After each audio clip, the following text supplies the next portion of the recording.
was then told that myself and hundreds of others would not be allowed to testify in opposition to SB 281. This is not right. I'm a Maryland citizen. My voice was ignored today. Signed by Craig Frederick. Colleagues, I don't want this to be taken as a criticism of the good chairman of JPR, because actually in listening to the debate from the committee members and the chair, it was eminently fair to the people that had an opportunity to speak before him. And I think the level of debate yesterday's, either side, pro or against, was at a level that I think we all should be very proud of. Mr. President, what I want to point out is that we had a structural failure yesterday. A system that can accommodate anywhere from 100 to 200, maybe to 300 people, can't accommodate when 1,000 plus people want to testify. And we failed those people yesterday. Those were people, both sides, who had an opportunity to come here, took off work, many of them, paid for a bus at their own expense, and then weren't able, and unlike other groups that have come here, these people wanted to testify. They wanted their day in front of the legislature to believe what they said. And again, I think the chairman did the best we could, but there were really three groups of alienated people yesterday. Because of the security issues, fire issues that were real and legitimate, 1,000 of those people who had stood in line wrapped around the Capitol were told that they couldn't get in the building and that they had to go home. So they didn't sign up. And they were there to testify, and they went home. That was 1,000 plus, and I talked to various people to confirm that that's not a made-up number. Well over 1,000 people were turned away yesterday. There's another group of people who actually got there early in the morning who signed up and then couldn't get back to the building because the building was being closed for those very fire and safety concerns. So they signed up early, couldn't get back in, and they didn't testify.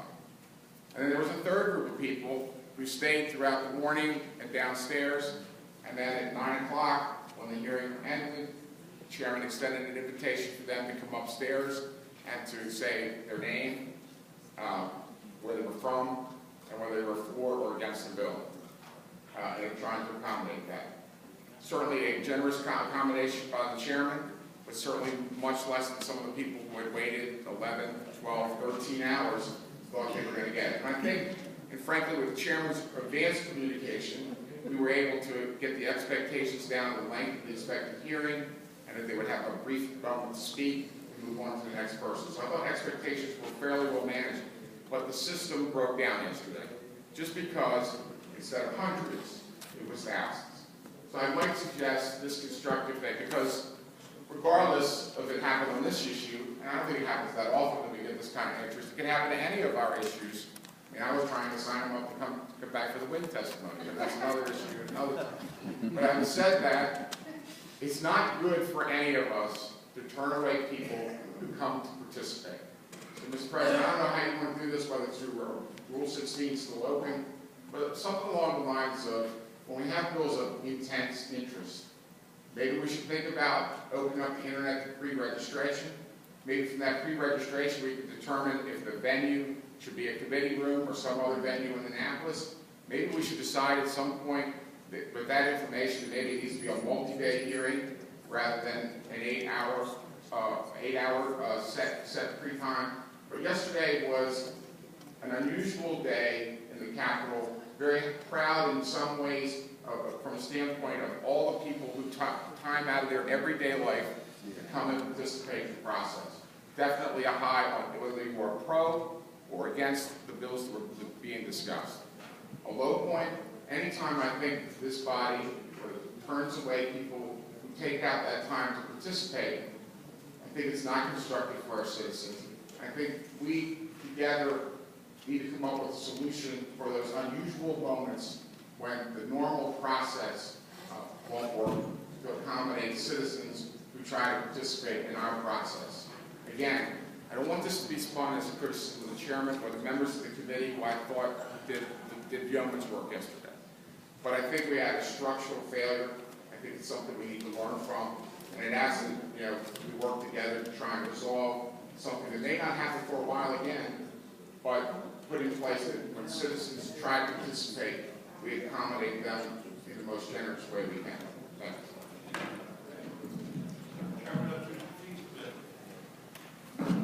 Thank you, Mr. President. Ladies and gentlemen, minority leader for his kind words about the committee, because I do think the committee did a great job. I think that every argument that could have been made about these bills was made, and in most cases made over and over and over and over. I think that what happened yesterday illustrates the problem with the system, as the minority leader said. But in a couple, I want to shed a slightly different light on it. One of the reasons that we had so many people was because the entire state was robocall, urging people to come down and That doesn't matter. And I got emails and calls from people in my district saying, I don't understand why I'm being told to come down here to protect my Second Amendment rights. I support the governor's legislation. I don't know how they got my name or why I'm being called about this. That does not But matter. Really, the whole state was robocall on this issue. The people who were here were misled to a certain extent by the folks who urged them to come down here and gave them the expectation that we could somehow accommodate 1,000 people or hundreds of people. Mr. President, I don't know of any deliberative body, any legislative deliberative body in the country or the world that can accommodate or does accommodate thousands of people who want to testify on legislation. The way it works on Capitol Hill and in most other legislatures in the country is that a certain amount of time is allocated for a hearing. The proponents of the legislation get to select who testifies for the legislation that's before them. The opponents get to select the folks who are going to testify in opposition. And we did that yesterday, and I thought it worked reasonably well. We really got the core of all of the arguments heard within the first 2 hours, and certainly within the first 4 hours of the hearing. So in terms of illuminating the subject, I thought we did a very good job. But neither our system nor any other is designed to accommodate hundreds or thousands of people who want to be heard on an issue, and perhaps what we ought to consider in the future is when we have issues that are highly controversial, that we say in advance, or perhaps we change our system altogether. But it's a good thing, I think, to be able to accommodate folks who want to testify on legislation to the extent that we can. But perhaps we ought to make clear that the committees don't have the ability to continue for days on one subject when all we have is 90 days in which to deal with all the bills that come before us. Well, again, I think we worked in very well for everybody. And one of the problems is participatory democracy continues to evolve. You know, there was a time up until last century when the White House was open to everybody.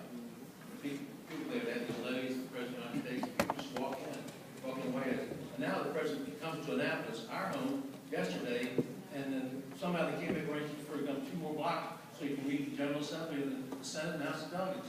You know, we were able to do that in the 90s with President Clinton. Yesterday, it would have been a remarkable opportunity for them to meet with 140 members of the House in the 90s because of security and other reasons. They couldn't make that happen. It was just ludicrous. Yep. But they did the very best you could do. Poor timing. When somebody robocalls, I mean, if robocalls hadn't been made, everything would have been fine. Oh. That's not true. That's not true. It would have been fine, and they came here That's to a not rally. true. They had an opportunity to speak at the rally. They had a rally. Those people that That's were not here true. to speak at the rally, we heard the bullhorns, and it was a great demonstration. It was a fine demonstration.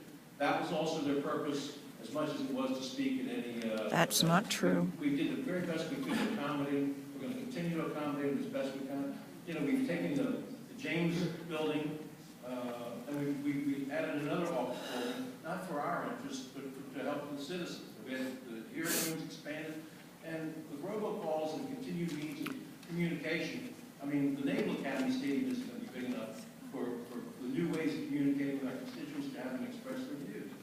So it's, again, we just managed these as best we could, and I thought the committee did a wonderful job. The fact that you stayed there 8 hours, 9 hours. We should have stayed there all night. That's magnificent, and I think everyone's that need to be heard, got heard in terms of the argument. Now, obviously, there are people who want to speak and get to speak, but we reached out to our constituents as best we possibly could. We're going to continue to do so. Senator from Lower Regional Shore. Thank you, Mr. President. I just have a point of procedure or a question for the I want to thank you, Mr. Chairman and the committee, for yesterday and the hours and allowing the citizens of Maryland in a very, very controversial issue, particularly in the rural areas, and for one side of the issue and in the urban metropolitan areas for the other. But does the record remain open, or is it possible to allow the record to remain open for these folks that weren't able, perhaps yesterday? I know I'll be getting a variety of electronic correspondence. Is it possible to submit them until some date and time? Yes, absolutely. What we did after 1 o'clock, when we commenced the hearings, the troopers managed this. It was very well done. What we did is we left sign-up sheets out, told people, you're too late to testify, but you can sign up, put in your name and address, and whether you're for or against the bill. So we have hundreds of people who signed up later than we normally allow. They were told in advance they couldn't testify. So we have their names, we have their position. We continue to accept emails, letters, and the letter, the record will. We should have another day. It'll be, sometime before we vote. So if people want to communicate, we're happy to receive it.